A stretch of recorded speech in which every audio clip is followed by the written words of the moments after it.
The Prime Minister has touched down in Western Australia to campaign for the first time since the state's hard border lifted.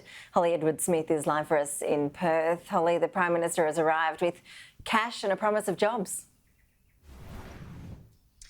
Ash, the Prime Minister is wasting no time. He wasn't able to get into WA when borders opened on March 5th, but he arrived today and he's heading straight into making some pretty big announcements. One, which is expected later this morning, is in Perth's southern suburbs called Henderson, and $4.3 billion will be given by the federal government to making a dry dock facility here in Western Australia. It will be just the second in the country, the first being in Sydney, built in World War II, and that's due for some maintenance and upgrades in coming years. Scott Morrison has described this as a vote of confidence in Australia and in this sector. Once fully operational, the dry dock facility will create around 2,000 jobs, and during the peak of its construction, around 500.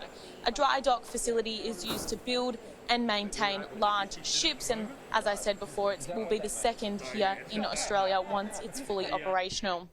Now, there's another big reason that Scott Morrison has come into Western Australia, and that's to continue some crucial campaigning for the upcoming federal election, this time on the ground. As you said, it's the first time he's been able to wander out west in more than a year, and there are a number of key electorates that he'll be looking to retain when people head to the polls in May. One of those is Pearce in Perth's northern suburbs, currently held by Christian Porter. This seat has a lot of eyes on it this year due to the controversial resignation of Christian Porter and polling which suggests that it could turn to Labor for the first time since its inception in 1990.